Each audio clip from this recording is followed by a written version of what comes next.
The loud sound of the slap echoed in the grand hotel lobby, silencing the piano music and drawing every eye toward them. "I said pretend, not fall in love, Mira." Everett Reed's voice cracked with rage and pain. He hired her to play his perfect girlfriend, but when her buried identity surfaced, it turned his entire world upside down. But before we start the video, let us know where you're watching this video, and if you like this story, don't forget to subscribe, Story Store, and please share your thoughts about this story in comment section. It happened in front of everyone. The loud sound of the slap echoed in the grand hotel lobby, silencing the piano music and drawing every eye toward them. "I said pretend, not fall in love, Mira." Everett Reed's voice cracked with rage and pain. Mira's eyes welled up, her lips trembling, but she didn't blink. "And I said I was pretending, didn't I?" The tension was electric. The lobby of the Carlton Manor Hotel, a place of elegance and whispered conversations, was now the scene of emotional chaos. Everett stood frozen, his heart pounding so loudly he could barely hear anything else. Dozens of high-profile guests had turned toward them, smartphones halfway raised, waiting for the drama to unfold. Across the hall, Everett's mother sat quietly in her wheelchair, watching the scene with wide, confused eyes. She had always liked Mira, maybe too much. Cameras clicked. Gasps filled the air. Everett reached out instinctively, but Mira took a step back. "You paid me to play a part. I did. I was flawless, wasn't I?" Her voice cracked. "But you didn't ask what it would cost me." Then she turned on her heel and walked straight out into the rainy Manhattan night, the heavy glass doors slowly swinging shut behind her. He stood there, stunned. The crowd began murmuring. Just minutes ago, they had been smiling, holding hands for photographers. Now, everything had shattered like glass. Who was she really? And why did Everett feel like the one who'd been pretending all along? As the rain began to pour harder outside, Everett whispered to himself, this wasn't part of the plan. And deep down, he knew. Mira Lane was far more than who she claimed to be. And this was just the beginning. 3 weeks earlier, Everett Reed sat across from her in a quiet rooftop cafe, far from the flashing cameras and curious eyes of New York's elite. He stirred his espresso but barely touched it. He was too focused on the woman seated opposite him, calm, graceful, unreadable. "I need someone who can convince people we're in love," Everett said bluntly. "For 4 weeks, no scandals, no slip-ups. You'll be paid more than fairly." Mira Lane didn't blink. "And what exactly do I have to do?" "Smile for cameras, attend events, charm my mother, and survive the Reed Foundation gala. It's complicated." He paused. "After my ex leaked our messages and claimed I'm emotionally cold, my reputation is in ruins. I need the public to believe I've moved on, with someone real." Mira leaned back, eyes sharp. "You want real love, but you're hiring someone to fake it?" He hesitated. "I just want peace." She studied him for a long moment, then said softly, "Fine. I'll play the part. But I have one rule. Don't ask me about my past. No digging, no questions." Everett nodded slowly, intrigued by the condition. "Fair enough." Mira smiled politely, but there was a flicker in her eyes. Something she was hiding. Something deep. Everett thought he was hiring someone to help him fix his image. He didn't know he'd just invited a ghost into his world, one with secrets more tangled than his own. And the clock had already started ticking. Their first public appearance came just 4 days later. Everett arrived at the Blackwood Gallery's exclusive dinner with Mira on his arm, both dressed like royalty. She wore a dark green satin dress that seemed to whisper with every step, her hair swept back, exposing a delicate scar behind her left ear, one Everett noticed but chose not to ask about. As soon as they walked in, heads turned. Murmurs followed. Who's she? She doesn't look like the usual models. Is she European? Look at how she carries herself. Mira was flawless. She greeted socialites with grace, spoke fluent French with a visiting diplomat, and even charmed Everett's skeptical aunt with a single story about art restoration in Prague. A story Everett wasn't sure was real or rehearsed. At the table, he leaned toward her. "You're better at this than I expected." She smiled, eyes flickering. "You wanted believable." But Everett noticed something else. She didn't flinch under pressure. She knew how to blend in while standing out. And yet, no one seemed to know who she was. No social media, no online footprint, no family mentions. "She's like a mirror," someone whispered. "Reflects what you want to see." And Everett, for the first time in a long while, wanted to see more. But Mira's silence about her past only made the mystery grow. Everett wasn't the kind of man who snooped, but something about Mira pulled at his instincts.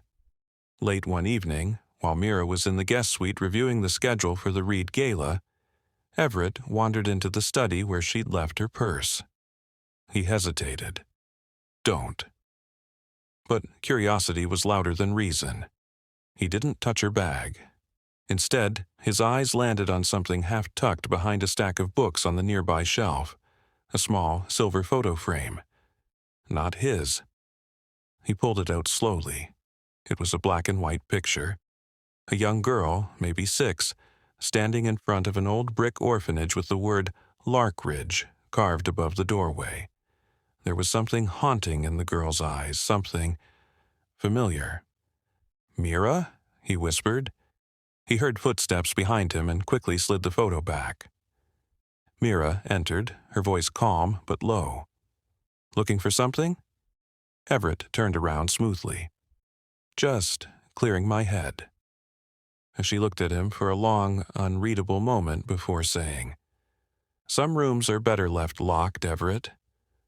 He nodded slowly, but his thoughts spun. Larkridge Orphanage? Why had that name sounded so painfully familiar? And why did Mira keep a photo hidden of a place that had been shut down after a mysterious fire, over 20 years ago? The next day, Everett sat in his office, staring at his computer screen, but his mind was far from business. He typed slowly. Larkridge Orphanage. Fire, 20 years ago. Dozens of old news clippings popped up. Most were vague. Electrical short circuit. Several children relocated. One reported missing. Never found. He clicked one article. A blurry image showed the same girl from Mira's photo. The caption read, "Unidentified child photographed days before the fire. Presumed missing." His chest tightened. Was Mira the missing girl? That night, he invited her to a quiet dinner at home. Candlelight flickered between them. Mira was calm, charming, but Everett couldn't stop staring at her. Every smile, every glance seemed rehearsed.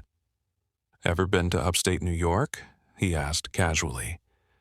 She froze just for a moment. "Once," she said. "A long time ago? Ever heard of a place called Larkridge?" There it was again, that flicker. Her hand tightened around the wine glass. "No," she said softly, eyes suddenly distant. He wanted to press, but something in her silence made him stop. Like opening that door might ruin everything. Later that night, as she stood on the balcony, watching the stars, Mira whispered to herself, "He's getting too close." Inside, Everett watched her through the glass, wondering what secret she was trying so hard to bury, and why it felt like it had something to do with him. 3 days before the Reed Foundation Gala, a plain white envelope arrived at Everett's penthouse. No return address, just his name typed neatly on the front. Inside was a single sheet of paper, One sentence, in all caps. She isn't who she says she is. Check the basement. Everett's pulse quickened. He didn't know who sent it. The handwriting didn't match Mira's or anyone he knew. But the message felt urgent and dangerous. Later that night, while Mira was out for a walk, Everett descended to the basement, used mostly for storage. Dust floated in the flashlight beam as he moved through old crates and shelves. Then he saw it, a locked wooden chest, not his. He pried it open. Inside were newspaper clippings, dozens of them, all about the Larkridge fire. Children's names, court documents, one old social worker's photo with a red X over her face. At the bottom, an adoption paper with the name Amelia Granger. Birth name, unknown. Amelia? Suddenly, Mira's voice echoed from the stairs above. Everett. He slammed the chest shut and turned off the light. I thought you were sleeping, she said, stepping down. I couldn't sleep, he replied, heart racing. She smiled, but it didn't reach her eyes. Some things are better left in the dark. Everett now knew. He hadn't hired a stranger. He had invited a storm. The name Amelia Granger haunted Everett for the next 2 days. He searched everything. Public records, orphanage logs, even medical reports. She had vanished at age 6 after the Larkridge fire, officially marked as unidentified and presumed dead. But someone had quietly changed her name in a sealed adoption file 2 years later. To Mira Lane. Everett stared at the screen, the pieces falling into place. Mira wasn't just mysterious. She was the missing child, reborn with a new identity. But why hide it, and why choose him? That evening, Everett found Mira on the rooftop balcony, her arms resting on the rail, wind playing with her hair. Who's Amelia Granger? He asked quietly. She froze, then turned. So, you found it. Her voice was calm. But her eyes, those same haunted eyes from the orphanage photo, held layers of pain. I didn't lie to hurt you, she whispered. I lied to survive. Survive what? She looked away. The past, the fire, the people who wanted me gone. Larkridge wasn't just an orphanage. It was a trap. Some children were never meant to leave. Everett stepped closer. Why come back now? She looked straight at him. Because someone who ruined my life is attending your gala. Silence fell, and with it a chilling realization. Mira hadn't come for love or for money. She'd come for justice. The night of the Reed Foundation Gala arrived, a dazzling affair beneath chandeliers and silver-lined ceilings. Celebrities, investors, politicians, and secrets dressed in tuxedos. Mira entered by Everett's side, radiant in crimson. But beneath the surface, her eyes searched the crowd. Every smile she gave was deliberate, every glance calculated. Everett leaned in. Do you see them? She nodded once, subtly. There, she whispered. The man near the sculpture. Victor Halden, he funded Larkridge, he silenced the survivors, and he thinks I'm dead. Everett's breath caught. Victor Halden, billionaire philanthropist, respected in public, untouchable in courtrooms. What are you planning, Mira? Not revenge, she said softly. Exposure. Tonight his mask slips. Before Everett could respond, Mira slipped away into the crowd, drawing Victor's attention with a flirtatious smile. He blinked as if seeing a ghost. Do I know you? Victor asked, voice uncertain. Mira leaned closer. You knew a 6-year-old girl, Amelia. Victor's face paled. For a moment, the mask cracked. Upstairs, Everett hacked into the gala's private media feed. With Mira's cue, he played a pre-recorded video on every screen. A child's journal entry, her voice trembling, talking about nights locked in the Larkridge basement. Gasps, whispers, Shock. Victor froze as cameras turned. The crowd no longer saw a donor, they saw a monster. And Amelia? She finally had their attention. The room fell silent after the video ended. Faces turned toward Victor Halden, once a man of power, now exposed. Victor's eyes burned with fury. "This is slander," he snapped, trying to regain control. But Mira stepped forward, calm and steady. "You hid behind your wealth while children suffered. I was one of those children. I'm Amelia Granger." A shocked murmur spread. Everett watched as Victor's facade cracked. "You're lying. That orphanage was a tragedy. No one planned it." Mira shook her head. "You planned it. You covered it up. You silenced witnesses, but I survived."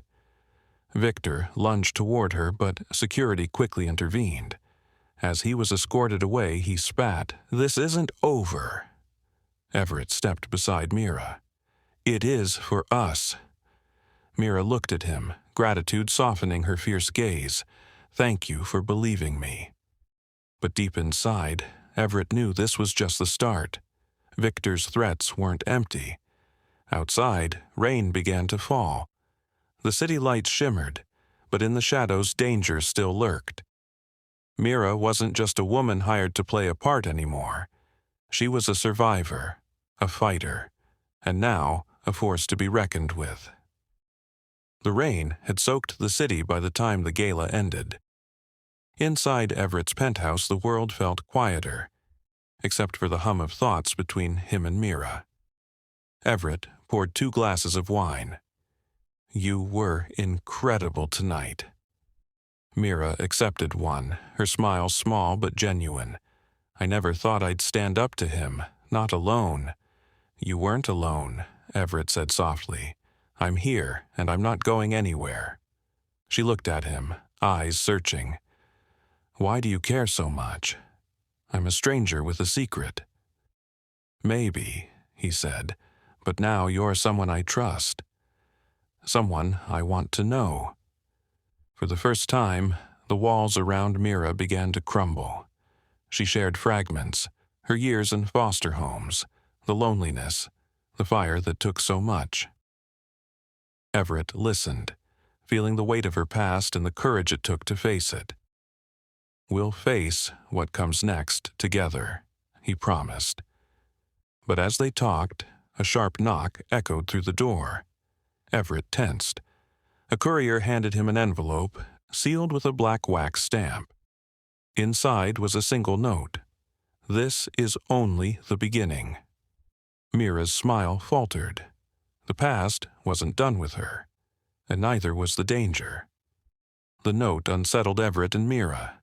Who sent it? And what was truly coming? The next morning, Everett's phone buzzed with an unknown number. He answered cautiously. A calm voice said, "If you want to protect her, meet me at the old cafe on 5th Street." Alone. Curiosity and caution warred within Everett, but he agreed.